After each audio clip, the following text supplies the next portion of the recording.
નમસ્કાર દર્શક મિત્રો, સ્વાગત છે તમારું. હું છું આપની હીર ને આપ જોઈ રહ્યા છો મારી યુટ્યુબ ચેનલ હીર મસ્તાની. ગુજરાતની પવિત્ર ધરા પર જ્યાં સંતવાણી અને ભજનની સરવાણી વહે છે, એમાંનો એક અવાજ કે જેમને સાંભળતા જ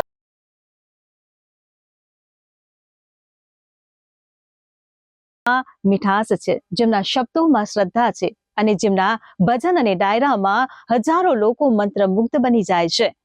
આજે આજ ગુજરાતના લોકપ્રિય કલાકાર ભજન કલાકાર સાથે આપણે વિશેષ ચર્ચા કરવી છે. આ એ જ કલાકાર છે જેમને બાળપણમાં જ રમવાની અને ભણવાની ઉંમરમાં ભજનની દુનિયામાં પગે પસારો કર્યો અને રાતોરાત એવી લોકપ્રિયતા પ્રાપ્ત કરી કે દરેકના ઘરમાં એમના ભજનથી જ સવાર થતી. તો આવું માણીએ એમની સાથેનો સંગાત, એમની સાથે ચર્ચા કરીએ અનોખી વાતો અનોખા અંદાજમાં.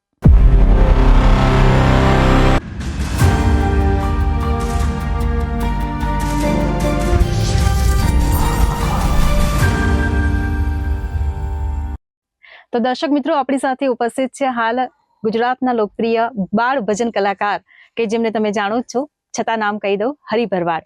હરિ ભરવાડ આપણી સાથે આજે ઉપસ્થિત છે. એમની સાથે વિશેષ ચર્ચા કરવાના છીએ. સૌથી પહેલા તો હરિભાઈ, તમારું ખૂબ ખૂબ સ્વાગત છે મારી યુટ્યુબ ચેનલમાં. Thank you so much. Heer Mastani official YouTube ચેનલના તમામ દર્શકોને મારા એટલે કે હરિ ભરવાડના જય માતાજી. સર, સૌથી પહેલા સવાલ કે અત્યારે હાલ હરિ ભરવાડ શું કરી રહ્યા છે? જી, હાલ તો મારા આલ્બમમાં પર કામ કરી રહ્યો છું અને મારા શો જે આવે છે એ શો કરી રહ્યો છું અને ઓફકોર્સ જે મારી ફેમિલી લાઈફ છે એને એન્જોય કરી રહ્યો છું. એટલે અત્યારે તો બધું એના પર જ કામકાજ છે મોટાભાગે. જી બિલકુલથી. તમે બધા જાણે છે કે બહુ જ નાની ઉંમરમાં એક ભણવાની કે રમવાની નાની ઉંમરમાં તમે ભજનની દુનિયામાં જે પગે પસારો કર્યો, ભજનની દુનિયામાં આવ્યા, ભજન શીખ્યા. સંગીતની આ સફરની શરૂઆત ક્યાંથી થઈ અને કોના તરફથી તમને પ્રેરણા મળી? જી બિલકુલ. મારી શરૂઆત બહુ નાની ઉંમરથી મેં કરેલી છે. લગભગ મારી 7 વર્ષની ઉંમર હતી ત્યારથી મેં ગાવાનું સ્ટાર્ટ કરેલું છે. પણ એ વખતમાં જે મારું ગાવાનું છે એ સ્કૂલ લાઈફમાં મારું ગાવાનું હતું. જેમ કે સ્કૂલમાં કોઈ પેલા ગુજરાતી જે બુક આવતી એમાં લોકગીતો આવતા, તો એ લોકગીતો મને મારા શિક્ષક હતા એ ગવડાવતા. તો પ્રાર્થનાઓ છે અમે ગાતા. અમારે 3-4 મિત્રો અમે ભેગા થઈને નોર્મલી આપણે પ્રાર્થના જે ગવડાવતા હોય છે તો એ પ્રાર્થના ગવડાવતો. એમાં મારો અવાજ સારો હતો, એટલે બધા છોકરાઓ વચ્ચે મારો અવાજ ડિફરન્ટ આવતો, સારો લાગતો. એટલે શિક્ષકે મને અલગથી લોકગીતો ગવડાવતા. એટલે એ લોકગીતો હું ઘરે જે નાનું છોકરું કેવું હોય કે જે કંઈ શીખવાડ્યું હોય કે મનમાં ચાલતું હોય એ ગુનગુનાવતું હોય અને રમતું જતું હોય. એટલે હું એવું રમું ને ફરતો રહેતો અને ગુનગુનાવતું. મારા કાકા છે, એમનું નામ છે વિઠ્ઠલભાઈ. એ થોડા વર્ષો પહેલાં અમને છોડી અને અમારા વચ્ચે જતા રહ્યા. જે મારી બિલકુલ મારી સાથે ને સાથે રહેતા હતા અને એમનો ખૂબ સપોર્ટ હતો. એટલે એમને મને જોયો, મને કે તું શું ગાય છે? મેં કીધા શિક્ષક ગવડાવે છે તો ગાઉં છું. તો કે ગા તું. એટલે એમને બહુ રુચિ હતી આ લાઈનમાં. ભજન છે બહુ સાંભળતા અને ભજનમાં જતા અને એમને રુચિ હતી આમાં. તો એમને મને કીધું એટલે મેં ગાયું. તો કે તારો અવાજ સારો છે, હું શીખવાડીશ એ ગઈશ તું? મને કે મેં કીધું હા ગઈશ, મને શું વાંધો. છોકરું તો કેવું છે કે લાલચવાળી વસ્તુ છે, એમ કે તને ચોકલેટ આપી દઈશ કે અહીંયા ફરવા લઈ જઈશ, તને આમ કરીશ. તો મેં કીધું હા ગઈશ. ભોળવાઈ ગયા તમે. હા, એટલે એવું છે. એટલે એમને મને બે ભજન શીખવાડ્યા. ત્યારે અત્યારે ઘણા બધા જે ગીતો ને લોકગીતો બધા અત્યારે આવે છે એ પ્રમાણે પહેલાં ક્રેઝ અને જમાનો કહીએ આપણે, સમય કહીએ, એ ભજનનો ચાલતો હતો. તો એમને મને અને એમને પણ ભજનમાં રુચિ, એટલે એમને મને ભજન શીખવાડ્યા. એક મીરાબાઈનું ભજન છે, એક ગંગા સતી પાનબાઈનું ભજન છે. એટલે મારા શરૂઆત કહો અને મારી જેમ કહેવાય ને કે ભાઈ જેની નજર પેલી જેના પર જાય મારા પર, એ મારા કાકા હતા. જી બિલકુલથી. તમે જે કીધું કે તમે સ્કૂલમાં શીખીને આવો અને પછી ઘરે આવીને પછી ગુનગુનાવો, આમ ધૂનમાં ગાયા કરો. તમને લોકોએ જે સ્ક્રીન પર જોયા છે, એક પાઘડી જેવું આમ બાંધીને આવે, ઉપર મોરપીંછ જેવું ક્યારેક હોય ક્યારેક ના હોય, અને આમ તિલક કરેલું હોય ને ભજન ગાય. દર્શક મિત્રોને એ છબી પાછી જોવાનું મન થાય. એટલે એક ભજન એ સમયનું જો તમે ગાઈ શકો તો. બિલકુલ. મારા ઘણા બધા ભજનો આલ્બમો રિલીઝ કર્યા હતા. એમાંનું જે પબ્લિકમાં અત્યારે કોઈ પણ જગ્યાએ હું શો કરવા જાઉં તો વધારે એ ભજનની ફરમાઈશ હોય કે એ ભજન તમારે અચૂકથી ગાવું પડે, મારે ગાવું જ પડે. એટલે એ ભજન આપણા દર્શક મિત્રો છે એમને સંભળાવી દઈએ આપણે. મીરાબાઈનું ભજન છે. જી. મીરાબાઈ ના ઘણા બધા ભજનો મેં ગાયા છે. એમાંનું આ ભજન છે. મીરાબાઈ કર્મની વસ્તુને સમજાવે છે કે કર્મનો સંગાર. જે છે એ આપણા સાથે છે, આપણું કર્મ છે. બાકી કોઈ વસ્તુ આપણી સાથે કાંઈ આવવા નથી જવાનું. તમે જેવા કર્મો કરશો એવું તમે ફળ તમને મળશે. જી. એના પર મીરાબાઈ લખે છે કે હે કર્મનો સંગાથી રાણા મારું કોઈ નથી. હે કર્મનો સંગાથી રાણા મારું કોઈ નથી. એ લખ્યા એના જુદા જુદા લેખ, લખ્યા એના જુદા જુદા લેખ. હે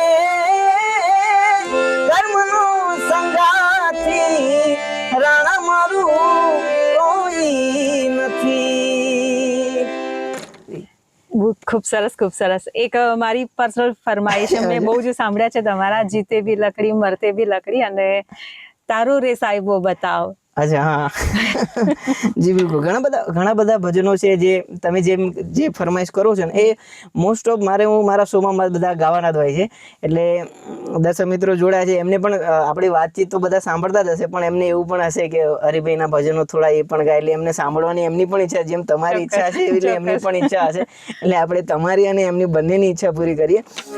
તમે જે ભજનની વાત કરી, તારું રે સાહેબો, જેસલ તોરલનું ભજન છે. અને તોરલ છે એ જાડેજાને સમજાવે છે આ ભજનમાં કે પરમાત્મા ક્યાં છે, સાહેબ ક્યાં છે, એ રીતે. હે તારો રે સાહેબો બતાવ, ઓ તોડા રાણી, તારો રે સાહેબો બતાવ, તારા સાહેબની અમને લગની લાગી રામ અલખ ધણી, તારા સાહેબની અમને લગની લાગી હો રામ અલખ ધણી. ખૂબ સરસ. તમારો એ જે સમય હતો જ્યારે તમે ભજન આવી રીતે ગાતા હતા, એ સમયમાં જે દિગ્ગજ કલાકારો હતા કે જેમ કે હેમંત ચૌહાણ છે, પ્રફુલ્લ દવે છે, એ દિગ્ગજ કલાકારોની વચ્ચે તમારે એક પોતાની એક ઓળખ બનાવવી ભજન કલાકાર તરીકે, એ વખતની તમારી અનુભૂતિ કેવી રહી અને સામે એવા પડકાર કેવા આવ્યા?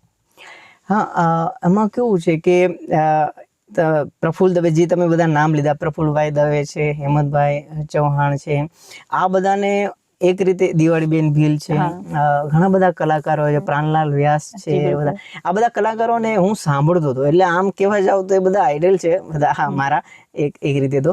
એટલે કોઈ કોમ્પિટિશન તો એ રીતે હું ના કહી શકું કે એમની સાથે મારું કોમ્પિટિશન હતું, કારણ કે એમને જોઈ એમના બધા ભજનોનો એમનો ભાવ જે રજૂ કરવાનો, ભજનોનો, લોકગીતોનો જે એમનો ભાવ રજૂ કરવાનો, એ બધું સાંભળી અને શીખ્યો છું. પણ છતાંય મારી કિસ્મત કહો કે મારા ચાહકોનો પ્રેમ, આશીર્વાદ અને મમ્મી પપ્પાની મહેનત છે, મારા પપ્પા, મારા કાકા, આ બધાની મારી પાછળ એમને જે મહેનત કરી કે આ છોકરો ગાય છે સારું, તો આની પાછળ કંઈક કરીએ, તો એમને હું એમ કહું ને કે જે આટલા મોટા બધા દિગ્ગજો, બધા કલાકારો હતા, એમની લેવલમાં જઈ અને એ વચ્ચે મારું એક નામ બનાવવું, એ મારા માટે મુશ્કેલી હોય. મારા માટે તો કોઈ શક્ય વસ્તુ નથી એ, પણ મારા પપ્પા છે, મારા કાકા છે, એમને મારી પાછળ એમને એવું થયું કે આ છોકરો ગાય છે તો આના પાછળ કંઈક તો કરી શકે એમ છે. એટલે શ્રેય એમને આપવો જોઈએ કે એમને મારી પાછળ એટલી મહેનત કરી. અને મહેનત એટલે હરિભરવાડ બનવામાં, નામ બનાવવામાં, એટલું નામ બનાવવા મારી કોઈ એમાં મહેનત છે નહીં. મેં ખાલી એમને કીધું છે ને ગાયું છે, એક છોકરા, નાનું છોકરું જેમ ગાય એવી રીતે. બાકી સ્ટ્રગલ કહેવા જાઉં અને મારી નામ બનાવવામાં જો મહેનત કરે તો મારું ફેમિલી છે એમને. એટલે પણ સ્ટ્રગલ એમને વધારે કરી છે. પણ એમ જો એટલે તમે જે વાત કરી કોમ્પિટિશનની કે એટલા મોટા દિગ્ગજો કલાકારો, તો એવું તો કાંઈ ખાસ મેં જોયું નથી અને મને એવું ફેસ કરવું નથી પડ્યું. ખાલી મારી મહેનત છે, મારા ફેમિલીની મહેનત છે, એ રીતે હું આગળ આવ્યો. અને બીજી વસ્તુ એ કે જે મેં આલ્બમો રિલીઝ કર્યા એમાં ઘણા બધા એવા હોય છે કે આપણે વિચારતા હોય કે આ આલ્બમ રિલીઝ કરીએ, આ ગઈએ તો આપણું સારું થઈ અને પબ્લિકને પસંદ આવે, પણ પબ્લિકને નથી પસંદ આવતું. કે પણ મારામાં એ વસ્તુ હું કિસ્મતને મારો આશીર્વાદ બધા પબ્લિક ચાહકોના કે એમને મારા અવાજને પસંદ કર્યો, મારા ભજનોને પસંદ કર્યા, એટલે આ નામ બની ગયું. જી બિલકુલ. તમે જે કીધું હતું ને અગાઉ કે સ્કૂલમાંથી તમે ભજન શીખીને આવો ને પછી આવો તે ગાઓ, તમે મોસ્ટ ઓફ ભજન જ ગાયા છે, મતલબ ભજનની જ દુનિયામાં એક તમારી ઓળખ બનાવી છે. હાજી. પહેલેથી ભક્તિમાં રસ હતો કે આ ભજનો ગાવામાં આવ્યા એ પછી ભક્તિનોમાં રસ જાગ્યો? ભક્તિનો રસ એવો છે કે મારું જે ફેમિલી છે એ અમારો સમાજ માલધારી સમાજમાંથી હું આવું છું, ભરવાડ સમાજમાંથી. એટલે અમારું વાતાવરણ કેવું, અમારું કામ ગાયો છે, પશુપાલનનું અમારું કામ છે. એટલે મારા પપ્પા છે, મારું કુટુંબ છે, બધું આ બધું પહેલાં ઘેટા, બકરા અને ગાયો આ બધું જ રાખતા હતા. એટલે એમનો ભાવ અમારો ઠાકર એ પ્રત્યે ખરું, અમારું જે અમે માનીએ કૃષ્ણ ભગવાન કાળિયા ઠાકરને, એટલે એમની પાછળ અમારો ભાવ હતો એવો હોય જ તે કે ઠાકર કરે એ ઠીક. અમારો મેન સ્લોગન હોય છે કે ઠાકર કરે એ ઠીક. અને એમાં પાછું એવું થયું કે જે હું ભજન ગાતા મને શીખવાડ્યું મારા કાકાએ, એ આજુબાજુના ગામડાઓમાં હું મંડળમાં ભજન થતા, એટલે એ મંડળમાં ભજનમાં મને લઈ જતા હતા. એટલે એ 2 ભજન ગાઉં, પછી આજે આ ગામમાં છે, બીજા દિવસે બીજા ગામમાં છે, એવી રીતે અલગ અલગ ગામમાં ભજનોમાં ફર્યો છું, મને ફેરવ્યો. અને ત્યાં શું હોય, પહેલા ભજન મંડળમાં કેવું કે ભજન ગાતા સાથે સાથે ભજનને સંતો સમજાવતા હતા. અત્યારે આ ડાયરા થાય છે એમાં એ વસ્તુ અલગ વસ્તુ છે, પણ ત્યારે ભજનનો ભાવ એવો હતો કે ભજનને સમજાવતા, કારણ કે જે સંતો આવતા ભજનોમાં એ સંતો બધું સમજાવતા. તો એમાં મારા ઘરે પછી કદાચ કોઈ એવા દિવસો હોય કે જ્યાં ભજન ના હોય ભજન મંડળમાં, તો સંતો ઘરે આવે અને પપ્પા બેસે, મારા કાકા છે, બધા એમના ભાઈઓ છે, એટલે એમની પાસે હું બેસતો અને એમને સાંભળતો. જે સંતો આવતા, બધા મહંતો આવતા, એમને સાંભળતો. કારણ કે ભજનોમાં જઈને એવો માહોલ થઈ ગયો, ઘરનું બધું વાતાવરણ છે, ફેમિલીનું વાતાવરણ છે, બધું આધ્યાત્મિક બધું થઈ ગયું, તરફ વધારે વળી ગયું. એટલે એ સાંભળતો, એટલે એ સાંભળીને મારો ઉછેર જ એવી રીતે થયો કે મારું ફોકસ છે, મારું એ ભક્તિ તરફ હું વધારે વળી ગયો એમ. કારણ કે ફેમિલીમાં સંતો મહંતો આવતા રહેતા હતા અને વાતચીત 2-2 વાગ્યા સુધી વાતો થાય સંતોની વાણોની, કે આ ભજન શું કહેવા માંગે છે, આ ભજનનો શું ઉદ્દેશ છે, આ ભજનનો ભાવ શું છે, આ બધું વાતો બધી એ જ થતી. એટલે સાંભળવામાં માણસને કેવું છે કે તમે જે સાંભળ કરો એ વસ્તુ તમારા દિમાગમાં તમે એ કરો, એ તમને એ વિચારો આવ્યા કરે એ તરફ, અને એ તરફ દિશા તરફ તમે વિચારો, એ તરફ જાઓ તમે, એવું છે. એટલે આ જે ભક્તિનો જે માહોલ છે, જે ભાવ છે, એ બધું મને એમ કહેવાય કે ફેમિલી તરફથી જ મળ્યો છે, એવું છે. તો તમને ભક્તિમાં જ રસ રહ્યો, ભજન ગાવામાં જ રસ રહ્યો, કે ક્યારેય આમ રોમેન્ટિક ગીતો કે બીજા કોઈ લગ્ન ગીતો એ વખતે એ પણ બધા આલ્બમો બહાર પડતા, તો એમાં ગાવાનું ક્યારેય મન ના થયું? ના, એમાં એવું હતું કે મને સ્વીકાર કર્યો ભજનમાં. મારી ઓડિયન્સ જેટલા મારા ચાહકો છે, મેં મારું આલ્બમ જ મેં પહેલાં શરૂઆત જ ભજનથી કરી હતી, બધા બનાવ્યો મારા ભજનો જ. એટલે જો કે મેં ગરબાઓ જ બનાવ્યા છે, મારા એકતા સોનમાંથી ગરબાની કેસેટો આલ્બમ આવ્યા છે, જેમ કે મૈયા હો મૈયા, એ હાલો, પછી દશામાનું ગુલાલ, ઝૂલો દશામાં, આ બધા ઘણા બધા આલ્બમો મારા ગરબાના પણ આવે છે. માતાજીના ગરબાઓ મેં ઘણા બધા ગાયા છે. પછી ભક્તિ, હા પણ છે, એવું કહી શકો, અલ્ટિમેટ તો ભક્તિ જ છે એમાં. એટલે પણ બીજે બહારના જે ભક્તિને અલગથી અને સમાજમાં કંઈક અલગ કંઈક મેસેજ આપે, કે રોમેન્ટિક તમે જે વાત કરી, લવ સોંગ છે કે બેવફા સોંગ, એવું મેં આજ સુધી ગાયું નથી. અને કારણ કે મારી ઇમેજ એ પ્રકારની છે કે ઓડિયન્સને સાચવી રાખી, એટલા માટે. કારણ કે કદાચ મને એવું લાગે, કદાચ હું એ રિલીઝ કરું, કદાચ ગાઉં અને રિલીઝ કરું, તો કદાચ પબ્લિકને, ઓડિયન્સને એવું લાગે કે આ શું ગાય છે, એવું લાગે, મને લાગે છે એવું, કદાચ, પછી ખબર નહીં. પણ તો મારી અંદરથી એવી ઈચ્છા નથી થતી. એક તમને સાવ સાચી વાત કરું તો મારો અંદરનો ભાવ છે ને, અંદરનું મારું મન છે, મારું હૃદય છે, એ મને ગાવા માટે તૈયાર નથી એમ. કોઈ પરાણે કંઈક 2 શબ્દ મારે કંઈક લોકગીતો એવા, જો કે એવું છે કે લોકગીતો આપણા ઘણા બધા ગુજરાતી ભાતીગળ લોકગીતો જે પ્રેમના છે અને સારા છે, સારા શબ્દોથી લોકગીતો બનાવેલા છે. અત્યારે જે ઘણા બધા લોકગીતો પ્રેમના બધા ને સોંગ બધા આવે છે, એમાં શબ્દોના થોડા મને એવું થાય કે આવા શબ્દો યુઝ ન કરવા જોઈએ. પણ છતાં જે આપણા જૂના જે ભાતીગળ લોકગીતો છે, એમાં પ્રેમના ઘણા બધા ગીતો છે, પણ એ પબ્લિક પસંદ કરે છે, એ ઓડિયન્સને ગમે છે, કારણ કે એમાં શબ્દો જે વાપર્યા છે એ બહુ મર્યાદિત રીતે શબ્દોનો ઉપયોગ કર્યો છે, એટલે એ પબ્લિકને ગમે છે. અને એ રીતે ઉપયોગ કરીને ગાવા જોઈએ ને કરવા જોઈએ. એટલે હું એવા ગાઉં તો મને વાંધો નથી, પણ છતાંય મને એવું છે કે ભજનમાં વધારે મને પણ ઇન્ટરેસ્ટ ખુદને છે. એટલે મને વધારે પબ્લિકને એવું થાય કે એક ભજનનો માહોલ એક ઊભો થાય, એક ધાર્મિકતા ઊભી થાય તો સારો મેસેજ જાય સમાજ. એટલે ભજન ગાતા ગાતા આમ ભક્તિને તમે આમ આત્મસાત કરી લીધી છે એવું કહેવાય. હા, થોડું ઘણું કહી શકો. એક સવાલ એ પણ થાય હરિભાઈ કે તમે જેમ કીધું કે ભજનના કાર્યક્રમો હોય, ક્યાંય ડાયરો હોય, ભજન હોય, ત્યાં તમે જતા, બહુ બધા કાર્યક્રમો નાનપણમાં બી કર્યા. ભણતર ઉપર એની અસર પડી? હા, આમ તો કહી શકાય કે થોડી ઘણી અસર તો પડી, પણ જો કે એમાં એવું હતું કે મેં 12 સુધી અભ્યાસ કર્યો છે અને 1 વર્ષ મેં કોલેજનું કર્યું. ભણતરમાં એવું થયું કે ભણવામાં હું સારો હતો, જો કે મારું યાદશક્તિ બહુ સારી હતી. એટલે ભણવામાં આમ એક જોતા હું સારો હતો, પણ એવું હતું 12 પાસ કરીને 1 વર્ષ કોલેજ કરી. પછી મને એમ થયું કે મારા આચાર્ય હતા કોલેજના, એમને મેં કીધું આ હું વસ્તુ કરું છું. એટલે એમાં એવું થયું કે બરોબર એક્ઝામ હતી મારી અને મારે શો કરવા જવું પડ્યું લંડન, વિદેશમાં. તો હું 1.5 મહિનો મારે ત્યાં રહેવું પડ્યું નવરાત્રી માટે.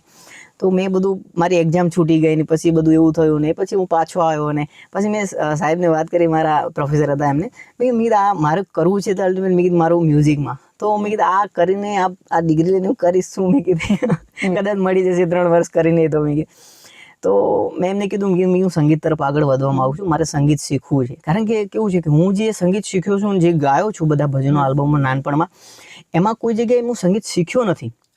એ કુદરતી છે. જે પણ હું ભજનો ગાયો છું એમાં કોઈ મને એમ કીધું હોય કે આ રાગ ઉપર આધારિત છે, આ રાગમાં આ ભજન છે અને આવું છે તેમ છે, આ બધું નોર્મલી જે રાગ રાગીણી પર આધારિત બધા ભજનો હોય છે, એવું બધું મને કોઈ નોલેજ જ નહોતું. મેં એમ જ બસ મને કીધું છે ને મેં ગાઈ નાખ્યું, સાંભળ્યું છે ને ગાઈ નાખ્યું, એવું છે ભાવ. તો કયા રાગમાં શું છે એ બધું તમને મને કોઈ નોલેજ ખબર પડે? એટલે આમ એ કોઈ જ્યારે હું ગાતો, એ જે શરૂઆત મારી હતી એમાં કોઈ નોલેજ નહીં. એટલે પછી મોટો થાય એટલે ધીરે ધીરે હું બધું જોતો હોય, જેમ નોલેજ આપણું વધે એટલે મને થોડું ઘણું એમ થયું કે આના કરતાં હું સંગીતને ભણું, કારણ કે મારો વિષય છે. તો મને એમ થયું કે હું સંગીત વિષય પર કંઈક કરું. તો મેં સંગીત વિશારદ કર્યું પછી. હા, અને એમાં મેં અત્યારે કેવું કે મને એમ જાણવા માટે કે અત્યારે, અને સંગીત વિશારદ એટલા માટે કે મારી એવી બીજી રુચિ એવી હતી, હું ગાતો તો ઠીક છે સારું તે, પણ એમ મને વધારે ઇન્ટરેસ્ટ કમ્પોઝિશનમાં બહુ ઇન્ટરેસ્ટ, કે કોઈ ગીતનું ક્રિએશન કરું. મને ક્રિએશન કરવામાં બહુ ઇન્ટરેસ્ટ, કે કોઈ નવું કમ્પોઝિશન બનાવવું, કોઈ નવા રાગ ઉપર નવું કમ્પોઝિશન અને એના પર કોઈ ભજન કે કોઈ ગીત એવું બનાવવું, મને એમાં બહુ ઇન્ટરેસ્ટ. એટલે શીખવા માટે એટલા માટે વધારે શાસ્ત્રીય સંગીત શીખ્યો કે રાગ ભોપાલી છે, કે રાગ કલ્યાણ છે, યમન છે, આ બધા રાગો શીખીને આપણે નોર્મલી આપણા ગુજરાતમાં રાગ સારંગ છે ને આ બધા નોર્મલી બધા ચાલતા હોય છે. એમના પર ભજનો ને લોકગીતો વધારે હોય છે. સારંગ છે કે ભોપાલી રાગ છે, આ બધાના નોર્મલી વધારે ચાલતા હોય છે. તો મને એ શીખીને પછી મેં ઘણા બધા કમ્પોઝિશન બનાવ્યા અને રિલીઝ પણ કર્યા છે. તમારું કોઈ લેટેસ્ટ કમ્પોઝિશન જે તમે કર્યું હોય? હા, મેં એક કર્યું હતું, હિન્દી સોંગ કર્યું હતું. એટલે એટલે તમે કીધું ને કે કોઈ પ્રેમવાળા શબ્દો તે ગીત તમે ગાયા નથી, મેં 2-3 કમ્પોઝિશન કર્યા હતા. એટલે એમાં મેં એક હિન્દી સોંગ બનાવ્યું હતું. જો કે પબ્લિકને કદાચ ખબર હશે, ઓછી ખબર હશે, પણ મેં બનાવ્યું હતું અને ખુદ મેં કમ્પોઝિશન અને ખુદ લિરિક્સ લખ્યા હતા. આ રાગ ભોપાલી ઉપર મેં બનાવ્યું હતું. हो तू ही तू है दुनिया में मेरे दिल की हर धड़कन में तू चाहत है एक इबादत है तू चाहत है एक इबादत है हाय हाथों से उठती दुआ है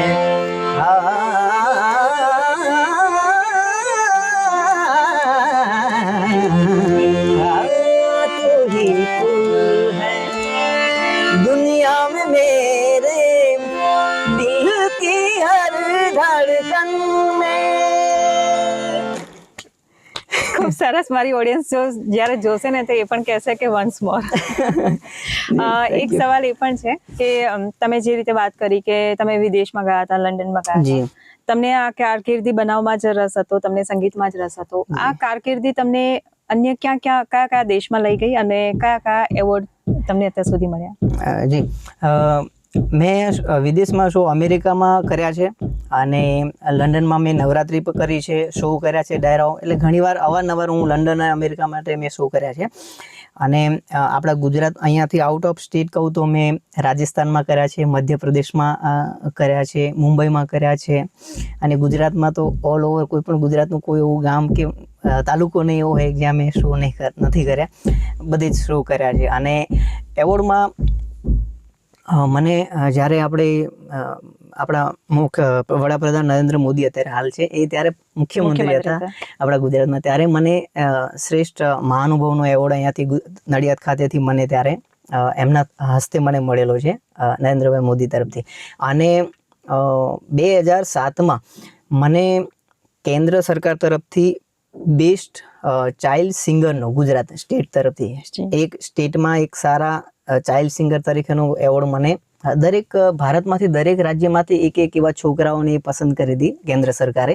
તો એમાં ગુજરાતમાંથી મારી પસંદગી થઈ હતી અને મને ત્યાં દિલ્હી બોલાવી અને ત્યાં મારું સન્માન કર્યું હતું અને ત્યાં મને એવોર્ડ આપેલો છે. અને એક બહુ નાની વાત છે એવોર્ડનું કહી દઉં કે એક ફિલ્મ કરેલી, બધા બહુ ઓછી ખબર હશે કદાચ, એક ફિલ્મ કરેલું, એ ફિલ્મમાં મેં એક નાના છોકરાનો રોલ કર્યો હતો.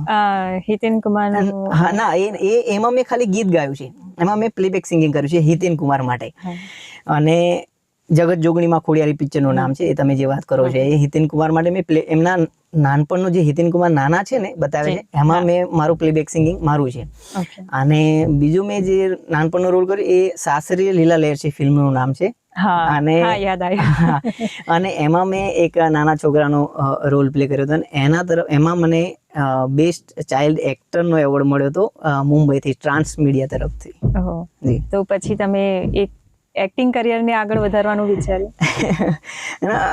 એક્ટિંગમાં એવું છે કે મને બહુ એક્ટિંગમાં ઇન્ટરેસ્ટ નથી અને હું એવું માનું છું કે પડદા પર આપણે જોઈએ ને કે સ્ક્રીન ઉપર આપણે જોઈએ તો આપણને જેમ કે આપણું કોઈ સોંગ આપણે સાંભળતા હોય, કોઈ પણ મારું સોંગ હું ગાઉં ને હું સાંભળું તો મને એમ થાય કે ના સરસ સોંગ બનાવ્યું છે એવું થાય ને, એવું મને સ્ક્રીન પર એવું ના થયું કે હું કોઈ સારો એક્ટર છું. એટલે મેં એક્ટિંગની કરિયરમાં કોઈ ફોકસ નથી કર્યો અને મેં છોડી દીધું. મને નથી ઇન્ટરેસ્ટ એમાં, કારણ કે મને એમ લાગે હું ખરાબ એક્ટર છું, મારી એક્ટિંગ એટલી બધી સારી નથી. સારી વાત કહેવાય કે સારી એમ પોતાનામાં એક મહાનતા કહેવાય કે આપણી નબળાઈ આપણે જોઈ શકીએ, એટલે સરાહના છે વાતની. પણ બીજી એક વાત એવી છે કે તમે જ્યારે ભજન ગાઓ ને તો ઓડિયન્સને આમ ભાવુક કરી દો છો, ભક્તિમય માહોલ એક ઉભો કરી દો છો. અને ભાવુકતાની જ્યારે વાત આવે ને ત્યારે સવાલ એવો આવે કે જ્યારે તમારા જીવનમાં પણ કોઈ ક્ષણ એવી આવી હશે કે જ્યારે તમે ભાવુક થયા હો કાં તો કંઈક તણાવમય પરિસ્થિતિ રહી હોય તમારી અને તમારે સ્ટેજ પર જઈને ભજન ગાવાનું હોય, તો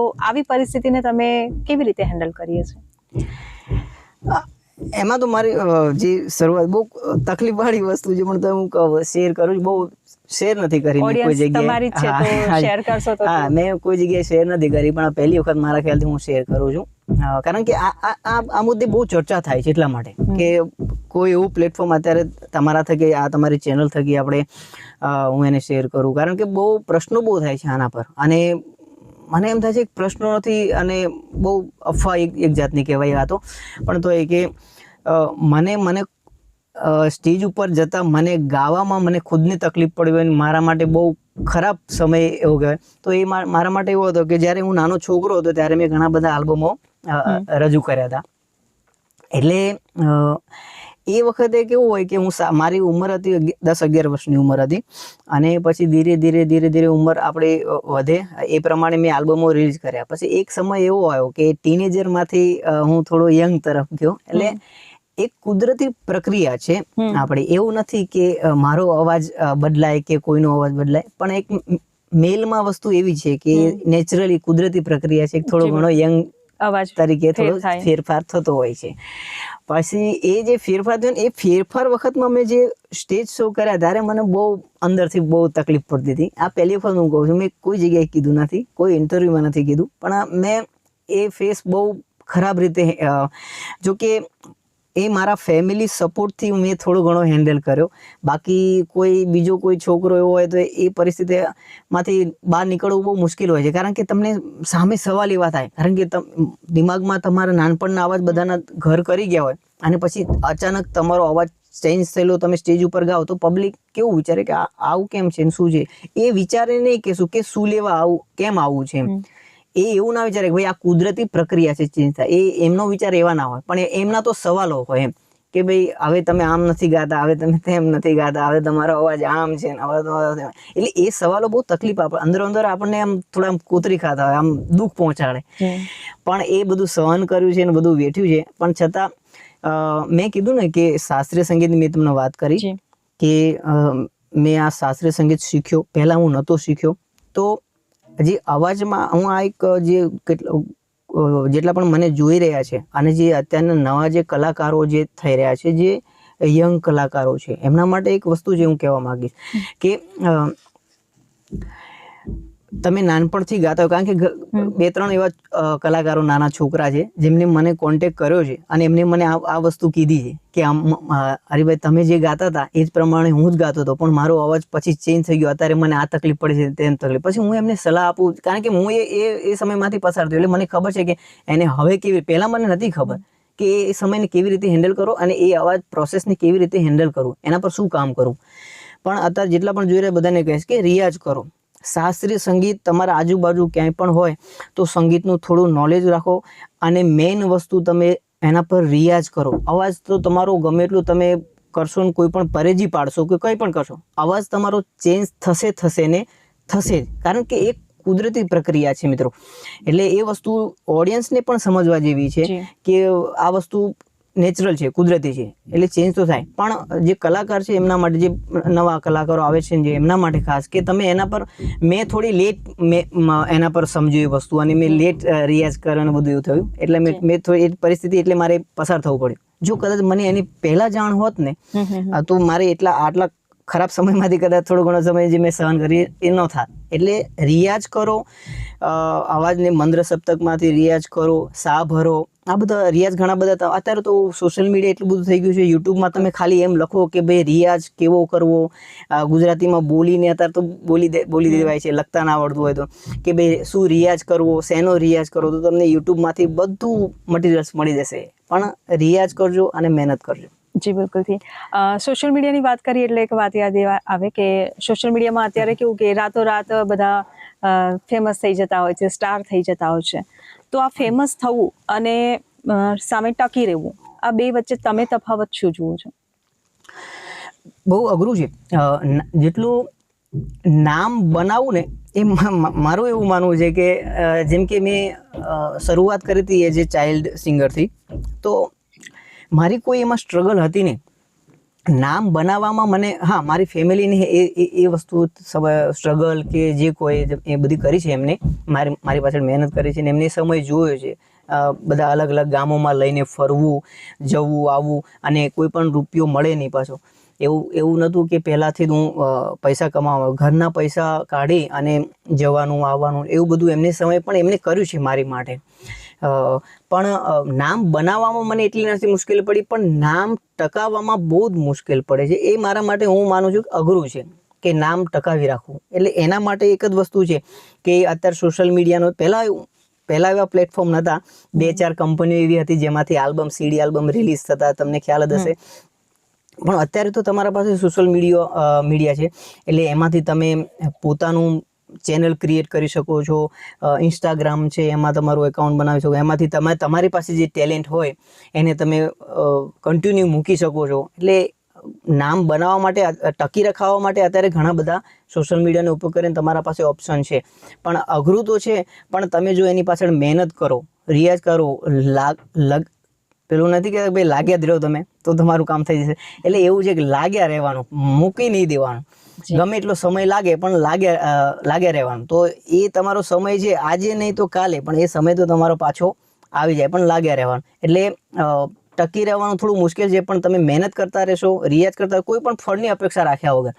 આમાં કેવું થાય છે કે અત્યારે હું કોઈ રિયાઝ કરું, કોઈ 2 મહિના, 4 મહિના, 6 મહિના, 1 વર્ષ હું રિયાઝ કરતો હોય, મહેનત કરતો હોય, તો મને એમ થાય કે આ સાલું કશું નથી થતું, તો પછી એમ કરીને મૂકી દઈએ. એટલે એ વસ્તુ એનો કોઈ મરમ નથી રહેતો. પણ કારણ કે મૂકી શું લે દે કે આપણને એવું થાય કે ભાઈ મેં આટલું કર્યું, મને આનું કોઈ ફળ મળ્યું નહીં. પણ એમાં એવું છે કે એટલા માટે તમે પાછા પડો. એટલે એમાં એવું છે કે તમે કરતા રહો, એનું ના રાખશો કે મને 1 વર્ષે સફળતા મળશે કે 2 વર્ષે સફળતા વસ્તુ એવી છે કે ભાઈ અમુક મેં જોયા છે મારી સામે દાખલા કે જેને 60 વર્ષે 50 વર્ષે સફળતા મળી છે ને એટલી મહેનત કરી છે. એટલે અને અત્યારે તો સોશિયલ મીડિયા છે મિત્રો, એટલે તમે મન નથી લાગતું કે બહુ સમય લાગે તમને તમારું ટેલેન્ટ બહાર આવવામાં. જી બિલકુલ. હવે સફળતાની વાત આવે એટલે તમે તો નાની ઉંમરમાં જ સફળ થઈ ગયા છો. એટલે એક સફળતા મેળવ્યા પછી, એક આમ ફેમસ થયા પછી, સેલિબ્રિટી બન્યા પછી સામાન્ય જીવન જીવવામાં કોઈ મુશ્કેલી પડી?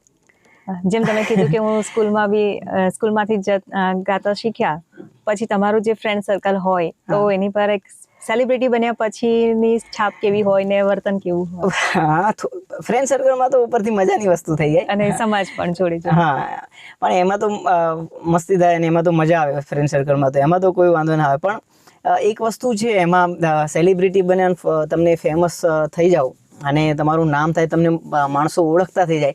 એટલે મેં જે વસ્તુ, જે મારું નામ થયા, મને ફેમસ હું થયો પછી મેં જે જોયું છે ને મેં જે મારી સામે આવ્યું છે એ વસ્તુ, કે મને ક્યાંક બહાર જવું હોય કે સમજો કે ક્યાંક કોઈ બહાર જગ્યાએ જઈને મારે ક્યાંક ખાવું પીવું હોય કે કોઈ હોટલમાં જમવું હોય કે રમવા જવું હોય, ક્યાંય કોઈ વસ્તુ ફરવું હોય, તો એમાં થોડી મને એવું થાય કે કોક જોશે મને, કોક મારો વિડીયો ઉતારશે કે આ જો અહીંયા આમ કરે છે, અહીંયા તેમ કરે, આવું બધું. એટલે મને થોડો સંકોચ થાય. આપણે ખુદ આપણું સામાન્ય જીવન ના જીવી શકીએ. સામાન્ય જીવન જીવવામાં થોડીક મુશ્કેલી તો પડે.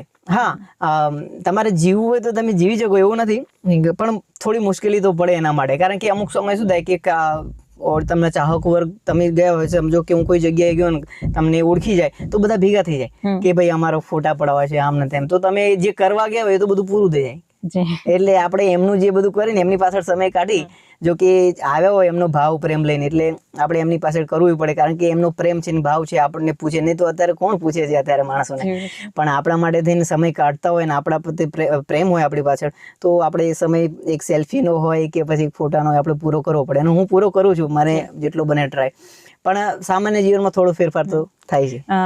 તમે જેમ અગાઉ પેલી જે તણાવની વાત કરી કે તમારે આવું ફેસ કરવું પડ્યું, જે અવાજમાં ચેન્જ થયું એ પછી, એવી કોઈ ઘટના ઘટી કે તમારા જ કોઈ પ્રશંસકે કે મિત્રએ કે કોઈ ફેમિલી સભ્યએ કોઈ એવી પ્રશંસા કરી હોય તમારા ભજનની, જે સારી વાત તમને હજુ પણ યાદ આવે તો આમ તમને આમ આત્મસંતોષ થાય કે હા મેં આ કર્યું કે આ ગાયું?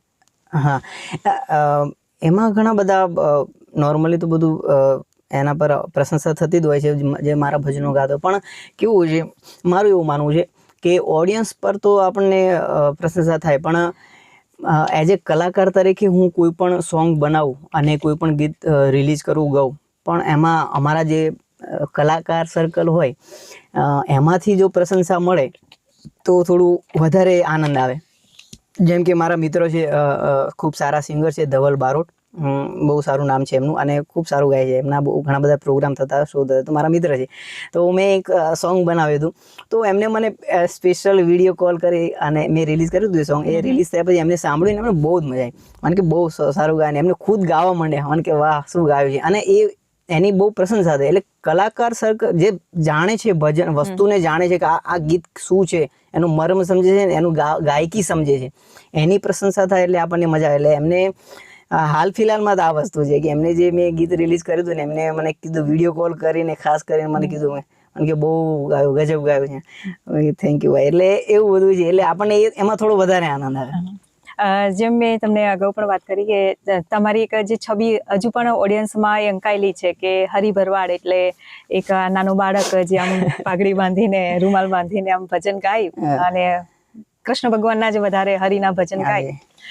એવું કોઈ થયું કે તમે કોઈ જગ્યાએ ગયા હો ભજન ગાવા અને તમારી ઓળખ આપે કે આ હરિ ભરવાડ એમ, અને કોઈ એમ કે ના ના આ હરિ ભરવાડ તો પેલો નાનો બાળક?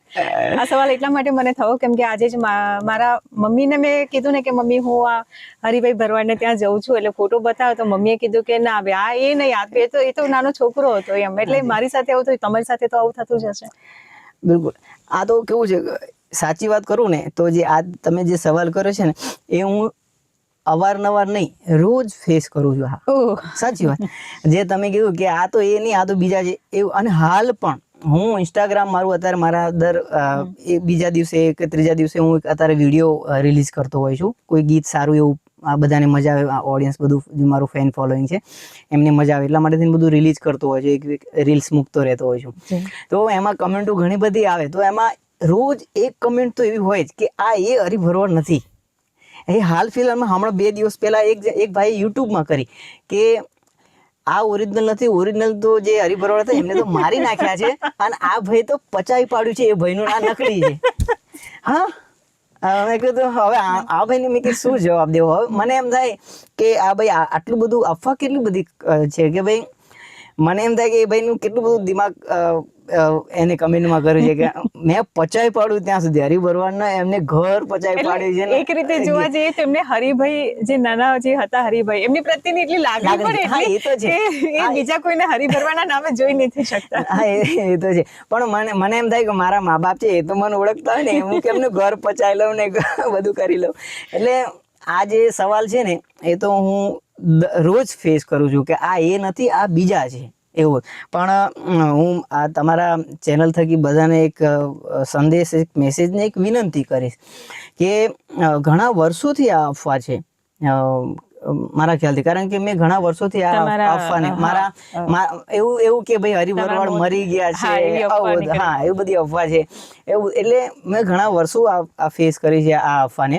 એટલે તમારા ચેનલ થકી બધાને કહીશ કે મિત્રો આ અફવા છે જે તમે નાનપણમાંથી જે સાંભળતા આવ્યા છે, હરિનો માર્ગના આલ્બમના બધા જ ભજનો હરિભરવાડ કરે, એ હું ખુદ છું, કોઈ બીજો અન્ય વ્યક્તિ નથી. પણ તમને ફરક એટલા માટે લાગતો હોય કે કદાચ મારી ઉંમર થઈને હું મારી મોટો થયો હોય અને પછી મેં જેમ પહેલાં વાત કરી કે નાના છોકરામાંથી યંગ થયો એટલે થોડો અવાજમાં થોડો ચેન્જીસ આવ્યો હોય, એટલે એ એમને થોડો અલગ લાગતો હોય. અને પાછું કેવું છે એમના દિમાગમાં હરિભરવાડ એ પેલું તમે કીધું ને કે અહીંયા પટ્ટી બાંધી હોય ને, એ દિમાગમાં એ જ એમને બેસી ગયો છે, એ ફોટો બેસી ગયો છે દિમાગમાં. એટલે આમ આંખો બંધ કરીને હરિભરવાડ નામ પડે તો એમને એ જ મગજમાં આવે, આને નહીં. ભજનની જ્યારે વાત કરીએ છીએ તો ચોક્કસથી ભજન એટલે ઈશ્વર સુધી પહોંચવાનો એક માર્ગ ચોક્કસથી કહેવાય. પણ અત્યારના જે ભજનો આપણે જોઈએ છે, તમે પણ જે વાત કરી કે ભજન નહીં પણ હવે વ્યવસાય બની ગયો છે, તો જે મોહ માયા ખાસ તો અને ભક્તિ, આ બંને વચ્ચેનું જે બેલેન્સ છે જાળવવું કેટલું અઘરું? અઘરું તો મારા ખ્યાલથી અઘરું તો નથી, કારણ કે તમને જો ભાવનો ફરક સમજાતો હોય કે અને મારું એવું માનવું છે. પહેલા તો તમે એવું માનો છો કે ભજન વ્યવસાય બની ગયો છે? થોડાક અંશે, એટલા બધા નહીં પણ થોડાક અંશે થોડું ઘણું તો એવું રહે. અને બીજી વસ્તુ એ કે વ્યવસાય હું એટલે થોડા અંશે બહુ નથી માનતો, કારણ કે કેવું છે કે કલાકાર છે એને પણ પોતાનું ઘર ચલાવવાનું છે, બરોબર છે. એટલે કદાચ એ પૈસા લેતો હોય કોઈ પણ રીતે કે ભાઈ કોઈ પણ કલાકાર, હું કોઈ એક કલાકારની વાત, મારી નથી વાત, કોઈની નથી વાત, દરેક કલાકારની વાત કરું કે કોઈ પણ કલાકાર શો કરવા આવતા હોય તો 24 કલાકમાંથી 12 કલાક એમના માટે ફાળવતા હોય, તો આપણે નથી કહેતા કે ભાઈ કહેવાય છે ટાઈમ ઇઝ મની.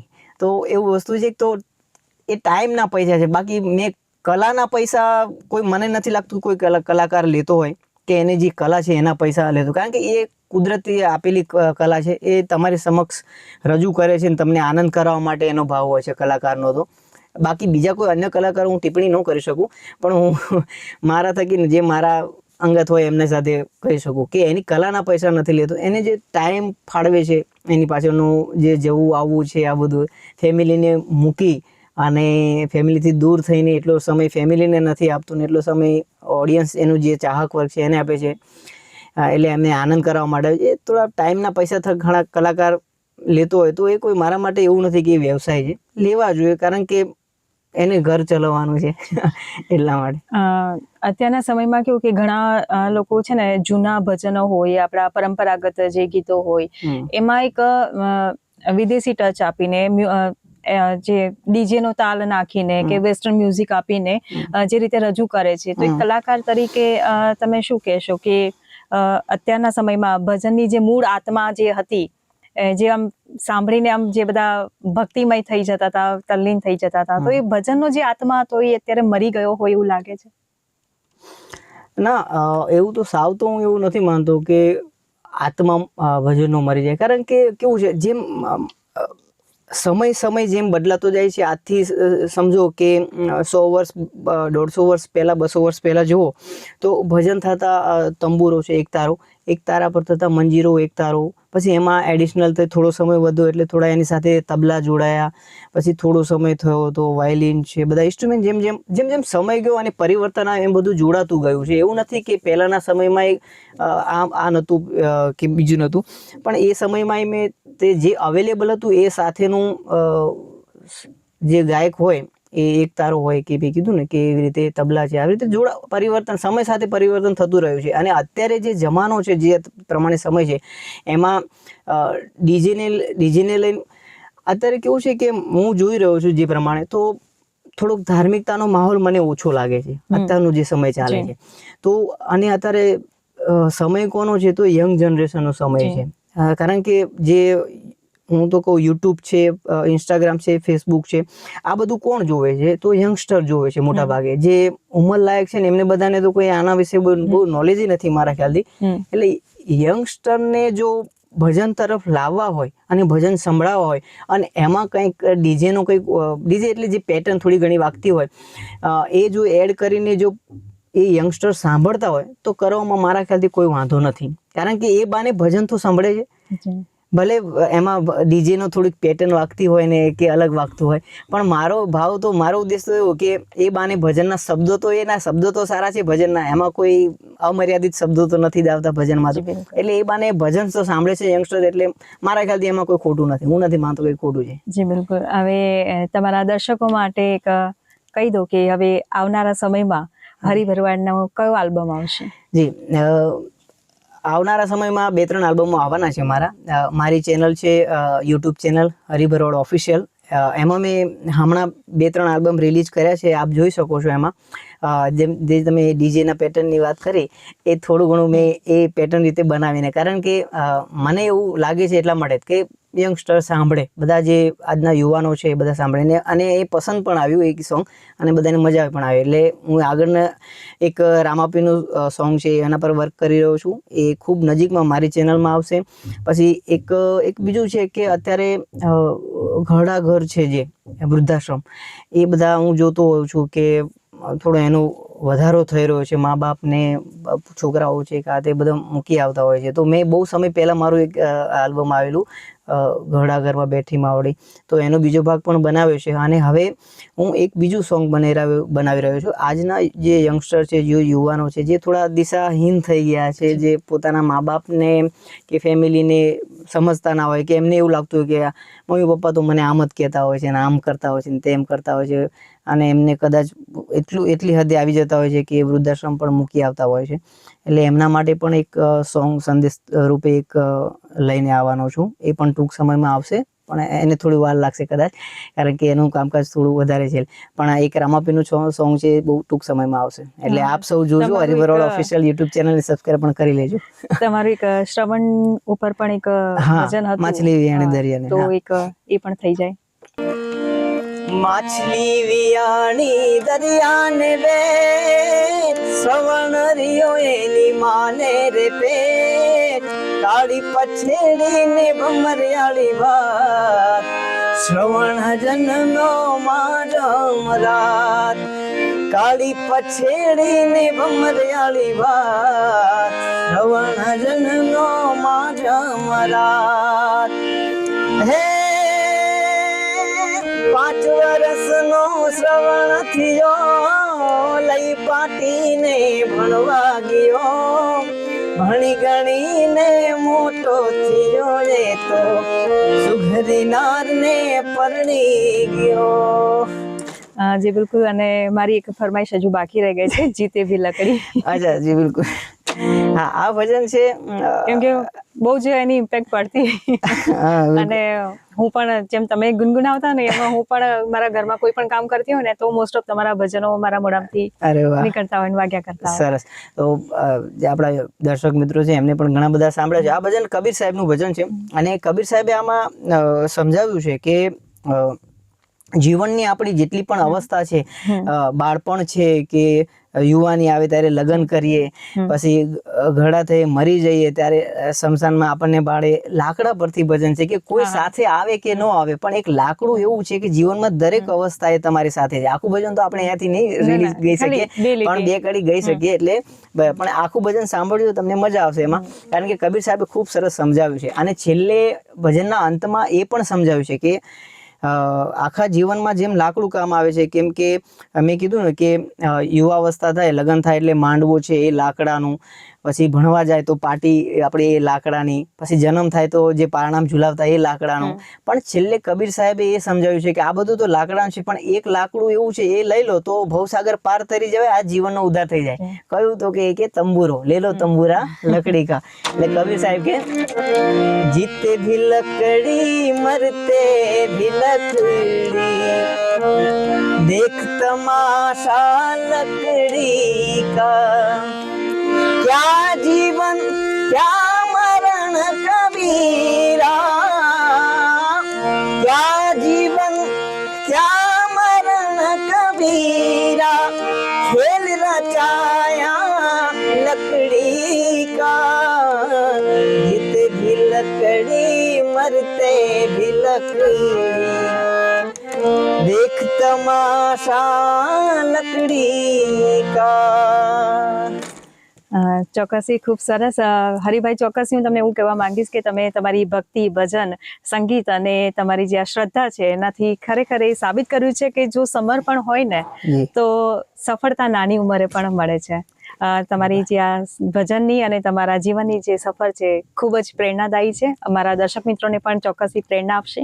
તમે મારા માટે અને મારા દર્શક મિત્રો માટે જે સમય ફાળવ્યો એના માટે થેન્ક યુ સો મચ. જય માતાજી. તો દર્શક મિત્રો, સુર અને શ્રદ્ધાનો અનોખો અદ્ભુત સંગમ એટલે જ આ કલાકાર એટલે કે હરિ ભરવાડ. એમની સાથે જે વાતચીત કરી એ વાતચીત પરથી ચોક્કસથી તમને પણ એક પ્રેરણા ચોક્કસથી મળી હશે.